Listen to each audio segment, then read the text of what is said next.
ইসরায়েলের প্রধানমন্ত্রী Benjamin Netanyahu খাবারে বিষক্রিয়ায় আক্রান্ত হয়ে সাময়িক অসুস্থ হয়ে পড়েছেন। তবে বর্তমানে তার শারীরিক অবস্থা উন্নতির দিকে। চিকিৎসকদের পরামর্শ অনুযায়ী আগামী ৩ দিন তিনি নিজ বাসভবনে বিশ্রামে থাকবেন এবং সেখান থেকে দাপ্তরিক কার্যক্রম পরিচালনা করবেন।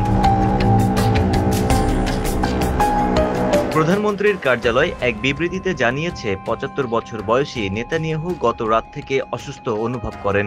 পরে তার দেহে পানিশূন্যতা ও অন্ত্রে প্রদাহ ধরা পড়ে। বর্তমানে তিনি স্যালাইনের মাধ্যমে চিকিৎসা নিচ্ছেন।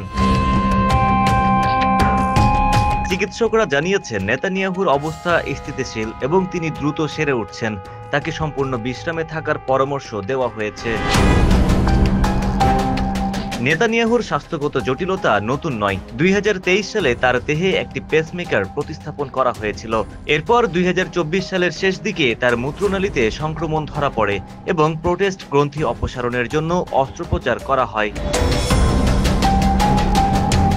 এই অবস্থায় তার স্বাস্থ্যের প্রতি সর্বোচ্চ গুরুত্ব দেওয়া হচ্ছে বলে জানিয়েছেন চিকিৎসকরা। দেশটির প্রশাসনিক কাজ যাতে ব্যাহত না হয় সেজন্য নেতানিয়াহু বাসা থেকে দায়িত্ব পালন চালিয়ে যাবেন বলে জানানো হয়েছে।